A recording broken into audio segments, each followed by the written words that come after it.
Merci. Oui, bonjour à toutes et à tous. Quelle grande joie toujours pour Monica et pour moi d'être de retour parmi vous à Montreux par ce beau jour de printemps, tellement il fait beau. Et c'est drôle parce que chaque fois que je viens en novembre ou en décembre à Montreux, je prépare toujours quelque chose avec le brouillard dans mon message. Je vais toujours parler du brouillard, puis chaque fois que je viens, chaque fois il y a du soleil. Alors finalement, je dois changer un petit peu mon message à chaque fois. Et aujourd'hui, j'aimerais parler avec vous d'une parabole de Jésus qui est la parabole de la drachme perdue ou la pièce perdue. Alors, je ne sais pas si vous avez déjà perdu un objet de valeur. Moi, je me souviens, une fois, j'avais perdu un bracelet. Et puis, ce bracelet, il comptait beaucoup pour moi. Il a une valeur sentimentale, aussi économique, parce que c'était de l'or. Et puis, j'avais perdu ce bracelet, et puis j'avais cherché partout. Et je me souviens, je ne le trouvais pas. Et quand finalement, je l'ai trouvé, je me souviens de la joie que ça a été de dire « Ah, j'ai retrouvé ce bracelet, finalement. » Alors, je ne sais pas si ça vous est déjà arrivé une fois. Mais vous trouvez dans Luc, au chapitre 15, 3 paraboles très importantes à ce sujet. Vous avez tout d'abord, et elles se suivent ces 3 paraboles dans le chapitre 15 de Luc, vous avez tout d'abord la brebis perdue, ensuite vous avez justement la drachme perdue ou la pièce perdue dont on va parler aujourd'hui, et juste après vous avez cette fameuse parabole du fils perdu ou du fils prodigue, comme on dit aussi. Et il s'agit de ce qu'on appelle les 3 paraboles de la grâce. Alors je vous ai mis quelques illustrations, donc la brebis perdue, vous voyez le Seigneur ici qui va chercher cette brebis qui s'est égarée du troupeau et qui la retrouve. Vous voyez cette femme qui cherche la drachme ou cette pièce perdue dans sa maison. Et puis vous voyez ensuite aussi cette image, cette peinture connue de Rembrandt en fait, qui représente le fils prodigue, le fils perdu, qui est retrouvé par son père après de nombreuses années. Alors on appelle ça les 3 paraboles de la grâce. Et quel est le contexte dans lequel ces paraboles interviennent ou arrivent dans la Bible? Eh bien, c'est un moment où vous avez les péagers et les pêcheurs, donc au temps de Jésus, qui vont s'approcher de Jésus pour l'entendre.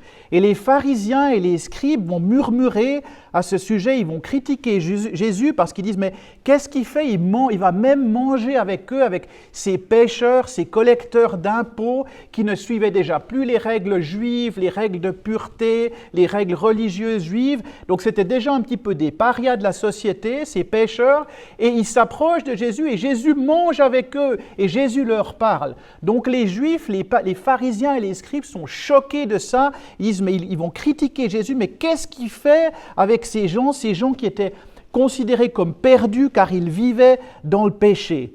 Eh bien, Jésus, il va les chercher, ces gens-là. Jésus, il va les chercher.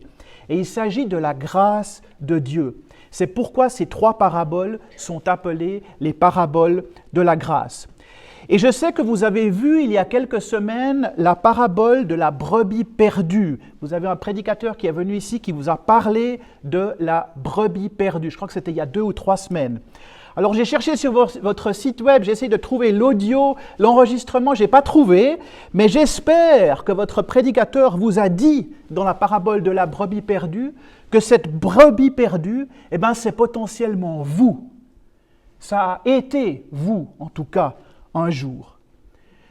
Et il y a quelque chose de très touchant, et ça me touche toujours dans cette illustration ici de la brebis perdue, cette joie de la brebis quand elle retrouve son maître.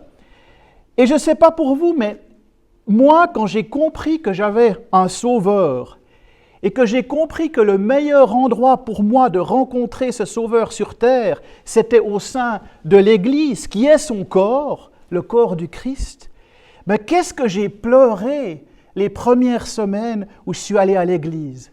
Je me souviens très bien, c'était il y a 12 ans, parce que j'avais été tellement loin de mon Père céleste, j'étais tellement déconnecté, et là, tout d'un coup, je me rendais compte qu'il n'avait jamais été bien loin, mais simplement, je l'ignorais complètement, car mon cœur s'était endurci.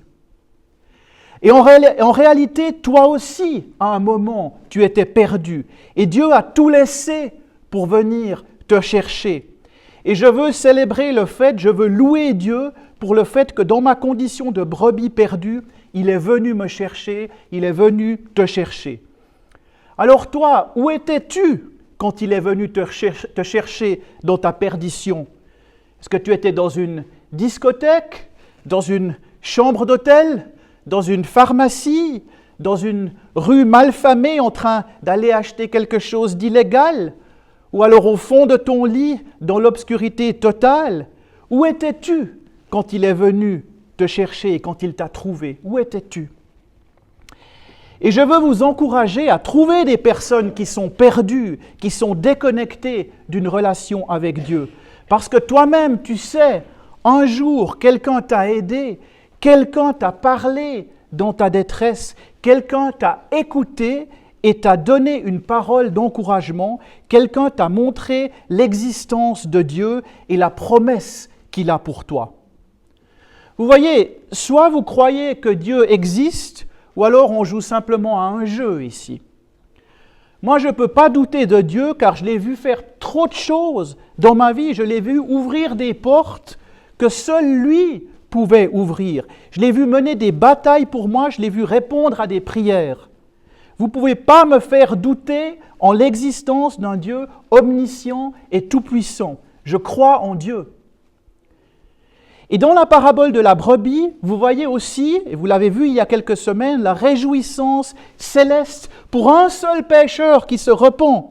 Cela réjouit le Seigneur, cela réjouit les anges, le royaume de Dieu, encore plus que les 99 qui n'ont pas besoin de repentance parce qu'ils sont déjà sauvés. Alors ces trois paraboles, la brebis perdue, la pièce perdue et le fils perdu, illustrent la joie de la réconciliation avec Dieu. Et alors à chaque fois que dans cette Église, quelqu'un dit oui à Dieu, nous devons nous réjouir en tant qu'Église. On doit se réjouir de ça. Moi, je me souviens quand on avait fait les baptêmes, il y a quelques années, où vous avez fait entre-temps de nouveau des baptêmes, même quand j'avais participé une fois, il y avait un groupe de personnes qui allaient se faire baptiser, qui avaient fait le cours de baptême. Et au dernier moment, il y en a un qui arrive dans la rue, c'était Salvatore, il arrive et dit « Moi, je veux me faire baptiser, moi, je veux me faire baptiser ». En dernière minute, il arrive comme ça. Et je me souviens que ça nous avait tellement réjouis de dire « Mais en plus, il y a encore lui qui était égaré et il est revenu, il revient vers son Père ».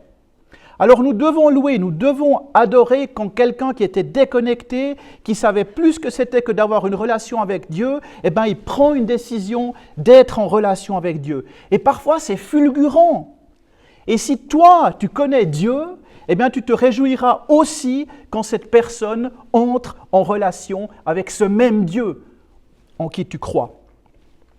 Alors j'aimerais passer à la parabole du jour qui est la parabole de la drachme perdue. Vous voyez, c'est une autre illustration de la brebis perdue quand je vous ai que c'est potentiellement vous, cette brebis perdue. Dans beaucoup d'illustrations, on représente le Christ qui prend cette brebis et c'est en fait un homme ou une femme qu'il prend sur ses épaules après l'avoir sauvée. Alors la drachme perdue, je suis dans Luc au chapitre 5 et au verset 8 à 10 et je vous les lis dans la version... Comme d'habitude, la version second 78, la Bible à la colombe, que j'utilise très souvent. Alors Luc chapitre 15 au verset 8 et 10, donc ça vient juste après la parabole de la brebis perdue, et il donne cette nouvelle parabole où il dit « Ou quelle femme, si elle a 10 drachmes et qu'elle perde une drachme, n'allume une lampe, ne balaie la maison et ne cherche avec soin jusqu'à ce qu'elle la trouve. Lorsqu'elle l'a trouvée, elle appelle chez elle ses amis et ses voisines et dit « Réjouissez-vous avec moi, car j'ai trouvé la drachme que j'avais perdue. De même, je vous le dis, il y a de la joie devant les anges de Dieu pour un seul pécheur qui se repent. Voilà notre parabole. Alors la première remarque, c'est que si je prends ces trois paraboles, c'est la seule parabole, celle de la drachme, où c'est une femme qui cherche. C'est intéressant, parce que la première, les brebis, c'était un homme qui cherchait, le fils prodigue, c'est un père qui cherche son fils, mais là, c'est une femme. Alors, il y a beaucoup de discussions sur le rôle de la femme dans l'Église. Hein, vous savez qu'il y a toujours des discussions. Quel est le rôle? Est-ce que la femme peut prêcher? Alors, il y a Paul qui a des mots assez durs par rapport aux femmes dans ce contexte. Alors, encore récemment, j'avais une longue discussion avec Stéphane à ce sujet. Donc, c'est un sujet qui est des fois un peu controversé dans l'Église. Mais ici, vous vous rendez compte que c'est une femme qui cherche. C'est une femme qui cherche. Alors que dans les deux autres paraboles, c'est un homme qui cherche. Donc ici, il y a une femme qui cherche. Alors, clairement ici, c'est une femme qui représente dans cette parabole l'activité du Seigneur qui cherche ses brebis perdues ou les personnes qu'il a perdues, les choses qu'il a perdues. Il s'agit d'aller chercher ceux qui ont perdu. Donc 3 paraboles, 2 fois c'est un homme et 1 fois c'est une femme. C'est intéressant quand même. Je voulais quand même le signaler. Et la deuxième chose que j'aimerais signaler, c'est le nombre. Ici, elle cherche 1 drachme qu'elle a perdue parmi 10 drachmes. Donc c'est un 10e de ce qu'elle avait. Dans la brebis perdue, l'homme cherche 1 brebis sur 100. Donc c'est un 100e. Ici, elle cherche le 10e. Donc c'est encore plus important parce que ces 10 drachmes, c'est probablement tout ce qu'elle avait. Et là, elle cherche un 10e de ce qu'elle a. Donc il y a une importance, il y a la valeur de cette pièce perdue. C'est important. Et la drachme, c'était en fait une pièce de monnaie grecque de l'époque qui valait, c'est une pièce d'argent, qui valait plus ou moins la valeur d'une journée de travail pour quelqu'un qui était très qualifié. Donc cette femme, on ne sait pas si elle était très qualifiée, mais c'était une pièce qui avait beaucoup de valeur. Et certains commentaires disent aussi que ces 10 drachmes, c'était probablement un bracelet ou un bijou qui représentait la dot qu'elle avait reçue au moment de son mariage. Donc c'était finalement une grande valeur, ces 10 pièces ensemble. Et puis de perdre une pièce, c'était évidemment très grave parce que ça diminuait la valeur de la dot et le symbole en fait de son mariage. Voilà, donc ça c'était pour vous indiquer l'importance de la valeur de ce qu'elle avait perdu ici, et la raison pour laquelle elle va chercher ça avec différents moyens.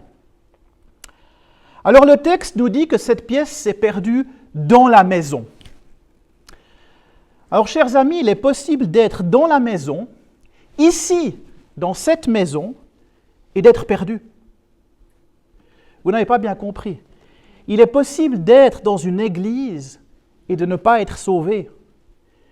Il est possible de venir à l'église tous les dimanches et de ne pas savoir qui est Jésus.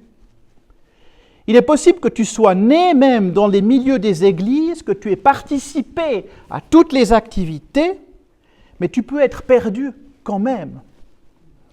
Tu peux être religieux, tu peux venir à l'église tous les dimanches, tu sais où t'asseoir, tu sais où ne pas t'asseoir, tu connais le protocole de l'Église, tu sais qui appeler, tu sais qui ne pas appeler, tu sais où aller, tu sais où ne pas aller, tu sais où te placer, où ne pas te placer. Tu connais le protocole, mais si tu ne connais pas Jésus, tu es perdu. Il est possible de venir à l'Église et d'être perdu malgré tout. Et c'est important de rappeler cela pour tous ceux qui pensent, simplement parce qu'ils sont devenus membres de l'Église pour toutes les nations à Montreux, ils sont sauvés. Non, non, non, vous devez être nés de nouveau. Vous devez avoir une rencontre avec Dieu. Vous devez demander à Jésus d'entrer dans votre vie. Et quand tu fais ça, alors Jésus, il opère des changements dans ta vie. Et peut-être que tu es ici ce matin et que tu sens un grand vide.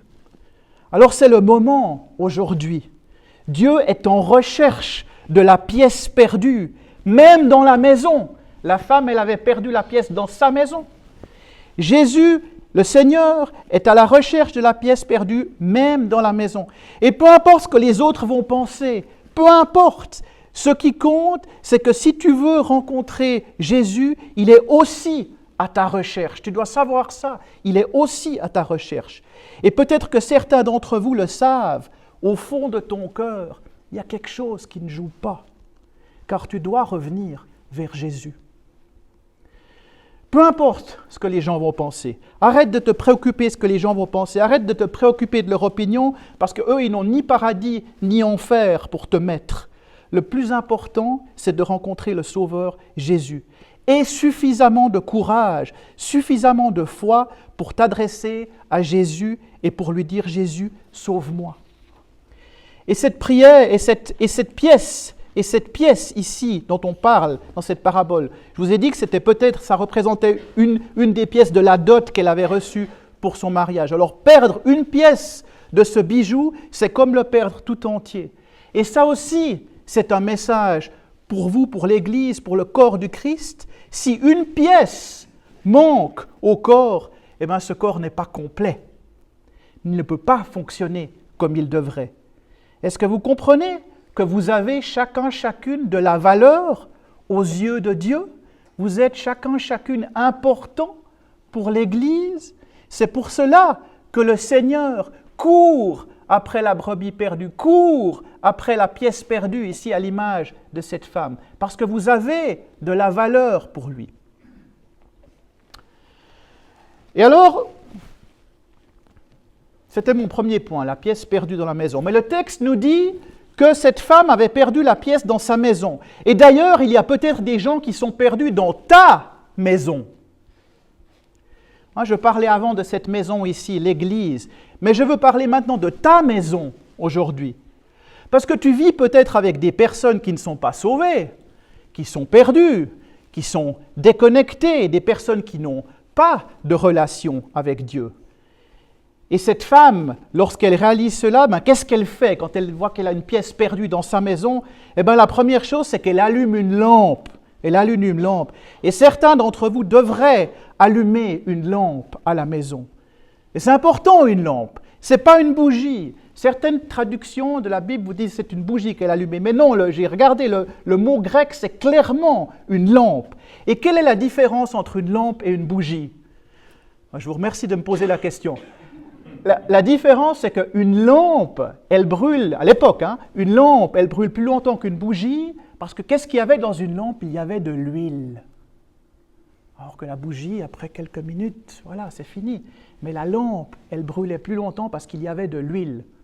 Et vous vous souvenez de la parabole des 10 vierges, où il y avait les 5 vierges qui s'étaient préparées pour le retour du maître, parce qu'elles avaient suffisamment d'huile, et puis les autres vierges qui n'avaient pas assez d'huile. Donc, il faut avoir cette huile. Et si vous êtes bien informé, vous êtes au courant que l'huile symbolise l'Esprit Saint. Vous devez être dirigé par le Saint-Esprit, car le Saint-Esprit va illuminer ton chemin avec Dieu. Il va t'aider à discerner. On a vu ça en introduction, Proverbe 3, Daniel l'a lu. L'Esprit t'aide à discerner, il va illuminer, il te donne une illumination. Il y a des moments où dans ma vie, je ne sais pas si ça vous est arrivé, mais tu ouvres la Bible dans certaines situations et la première chose que tu trouves, c'est le passage qui contient exactement le message pour la situation que tu traverses. Ça vous est déjà arrivé ça? Tu ouvres la Bible, tu trouves le message qui te parle exactement pour la situation. Mais ça, c'est le Saint-Esprit qui vous guide. C'est le Saint-Esprit qui vous illumine dans ces moments-là. Et Dieu va te donner des réponses. Il va te donner des perspectives sur la manière dont tu dois aborder n'importe quelle situation de vie. Alors laisse l'Esprit illuminer ta vie. Et l'autre chose qu'elle a fait, cette femme, c'est qu'elle va balayer la maison de fond en comble. Le texte nous dit qu'elle va balayer la maison pour retrouver la pièce. Car ce qui a fait disparaître la pièce, c'est peut-être quelque chose dans cette maison qui n'était pas assez propre ou pas assez pur. C'est peut-être pour ça qu'elle a perdu cette pièce. Alors certains d'entre vous devraient balayer leur maison. Vous avez des gens perdus dans votre maison, peut-être qui ne sont pas sauvés à cause de certains trucs que tu fais, certains trucs qui ne correspondent pas à ce que tu appelles ta foi. Je ressens une certaine tension dans la salle quand je dis cela. Vous avez des trucs chez vous qui ne représentent pas le chemin de Dieu, des choses qui représentent un conflit pour ceux qui ne sont pas sauvés et qui vous regardent, toi qui te prétends sauvé. Alors, je sais que vous n'aimez pas entendre cette prédication, mais c'est la vérité. Tu as des produits chez toi, tu as des objets qui sont en désaccord avec Dieu, qui ne reflètent pas ce que tu dis être ta foi en Dieu. Balaye chez toi, balaye devant ta propre porte. Certains d'entre vous doivent rentrer chez eux et passer un grand coup de balai. Vas-y, continue Sébastien, parce qu'ils disent rien. Je sais que vous n'aimez pas entendre ce message. Mais vos enfants ne peuvent pas être sauvés si papa et maman prétendent qu'ils sont amoureux le dimanche à l'église, mais qu'ils s'engueulent dès qu'ils arrivent à la maison. Vous avez votre Bible à la main, votre croix autour du cou, mais quand vous vous traitez les uns les autres sans le moindre respect, quelle crédibilité avez-vous aux yeux de ceux qui sont à la porte du royaume? Vous croyez que ça va attirer celui ou celle qui est à la recherche de Dieu? Mais non, bien au contraire, ils vont dire « Ouais, ces chrétiens, des hypocrites, comme tout le monde. » Et je vous l'ai dit souvent, noblesse oblige. Vous avez été rendus nobles en Christ. Mais cette noblesse, elle vient avec une obligation. Vous avez une obligation. Attention, ils vous observent. Il y a des gens qui ne sont pas sauvés, qui sont perdus et qui observent votre comportement. Ils voient ce que tu fais, alors balaye chez toi. Débarrasse-toi de ces objets, de ton langage indécent. Tu regardes des séries en boucle sur Netflix qui utilisent un langage obscène. Tu regardes des films qui prêchent un style de vie grossier. Balaye dans ta maison. Tu as des bouquins chez toi qui ne correspondent pas à ta foi. Tu passes du temps sur des sites internet qui n'ont rien à voir avec Dieu. Si tu veux voir des gens venir à Dieu dans ta maison, balaye ton style de vie. Il vous a fait grâce, il est venu vous chercher. Il vous a envoyé quelqu'un, une parole d'encouragement un jour. Quand moi je m'enfonçais de plus en plus, ce n'est pas de ma propre volonté que je me suis tiré des sables mouvants. C'est par la grâce de Dieu qui a tendu la main. Et mon troisième point, et je dois terminer, c'est que cette pièce, elle a de la valeur. On a la récompense, on la voit quand cette femme, elle trouve la pièce, qu'est-ce qu'elle fait? Elle organise une fête. Elle organise une fête. Car cette pièce qu'elle a retrouvée, elle a de la valeur. Alors je suis venu ici ce matin pour vous déclarer que vous avez de la valeur pour Dieu et que ces personnes qui vivent avec vous, ces personnes que vous connaissez et qui ne sont pas encore sauvées, elles ont aussi de la valeur pour Dieu. Alors bien sûr, l'ennemi, il veut te faire croire et il veut leur faire croire que tu n'as pas de valeur, que tes bonnes relations sont perdues à jamais, que tu as raté ta vie et que tout ne sert plus à rien. Oui, l'ennemi aimerait que des choses meurent dans ta vie et dans leur vie. Mais Dieu ne veut pas que ces choses meurent car vous êtes trop précieux pour lui. Et ces personnes qui t'observent, qui ne sont pas sauvées, elles aussi, l'ennemi essaye de les détourner et il veut les faire mourir. Mais Dieu ne veut pas qu'elles se perdent car elles sont trop précieuses aussi et il veut les sauver.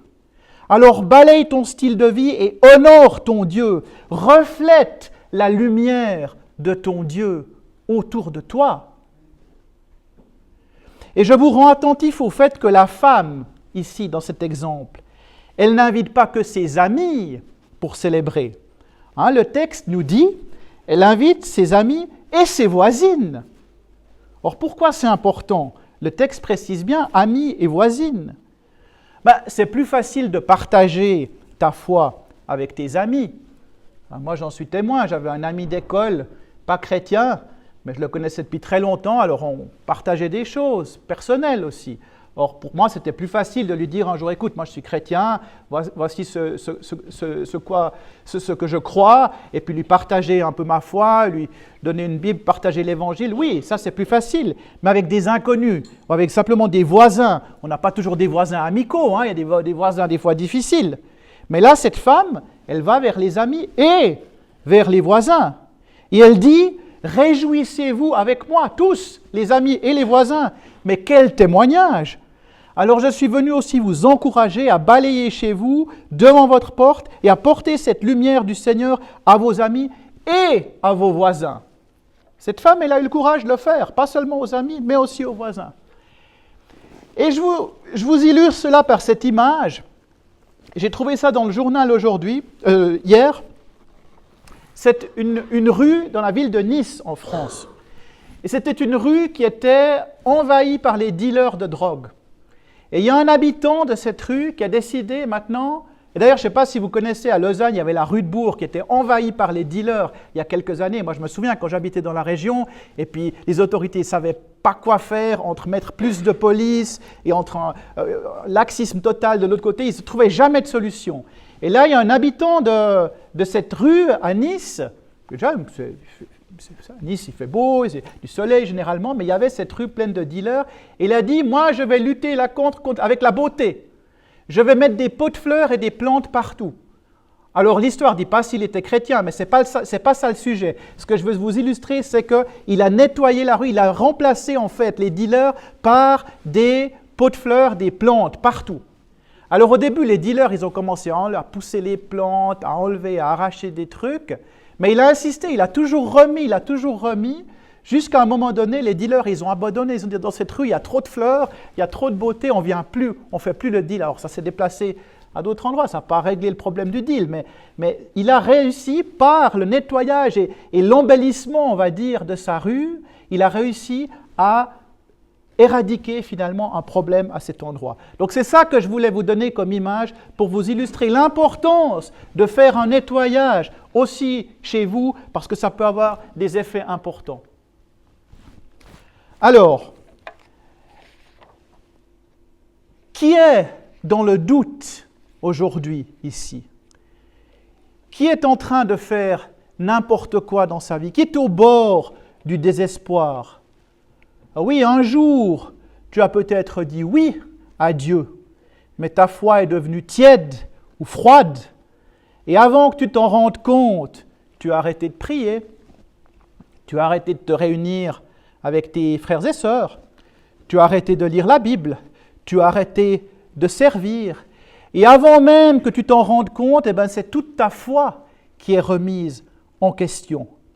Alors, qui est sur le point d'abandonner? Qui est sur le point de tourner le dos à Dieu? Eh bien, je suis venu vous dire d'arrêter de douter, d'arrêter de remettre Dieu en question, car lui ne change pas et il est capable de transformer ta vie aujourd'hui comme au premier jour. Pourquoi tu doutes? Tu crois que s'il est venu te chercher à l'époque et qu'il a fait tout ça pour venir chercher sa brebis perdue, il a fait tout ça pour abandonner aujourd'hui et pour te laisser tomber au milieu du chemin? Vous croyez qu'il a fait tout ça pour vous abandonner maintenant? Non, moi je ne crois pas ça. Alors arrête de douter. S'il a fait tout cet effort, il va continuer à le faire. Dieu ne change pas. Dieu ne change pas. C'est le même Dieu qui délivre les 3 jeunes Hébreux de la fournaise. C'est le même Dieu qui sauve Daniel de la fosse aux lions. C'est le même Dieu qui redonne la vie à Lazare. Ce même Dieu peut faire la même chose dans ta vie aujourd'hui. Amen. Si tu n'es pas encore sauvé, si tu n'es pas sûr, si tu es en train de flancher dans ta foi, si tu doutes, mais alors ce n'est pas un accident si tu es ici aujourd'hui. Car je sais que si tu as la foi de la taille d'une graine de moutarde, vous vous souvenez de cette autre image que Dieu utilise, la graine de moutarde, la plus petite graine sur terre.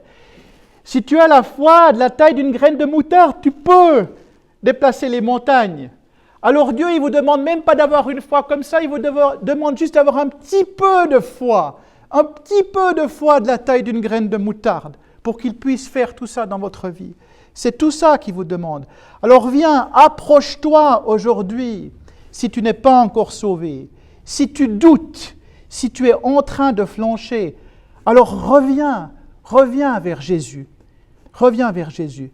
Si tu es déconnecté, si tu es en visite ici pour la première fois, si tu cherches une église, ceci est une bonne église pour toi ici, sur le quai de la gare à Montreux. Alors je t'invite à revenir vers Dieu. Et on peut prier pour toi dans cette église. Il y a des équipiers de prière, il y a une église, il y a des frères et sœurs ici pour te soutenir dans ta démarche. Alors n'hésite pas, reviens vers le Seigneur. Arrête de douter. Et on veut le louer aujourd'hui, on va le louer encore tout à l'heure pour cela, pour tout ce qu'il fait, pour tout ce qu'il a fait dans ta vie déjà et qu'il va continuer à faire. Amen. Alors avant de passer à la louange, nous allons avoir quelques questions de discussion, c'est juste? Oui, on fait des petits groupes comme les... Voilà. Je ne parle pas l'habitude, mais un groupe de 400 personnes pour discuter des individus. Voilà, alors je vous donne les questions pour la discussion aujourd'hui. Souviens-toi du moment où le Seigneur t'a retrouvé. Décris ce que tu as ressenti à ce moment. Et deuxième question, est-ce que tu te sens connecté à Dieu toujours, souvent, rarement ou pas du tout? Discutez-en en groupe. Et finalement, y a-t-il des choses à balayer dans ta maison?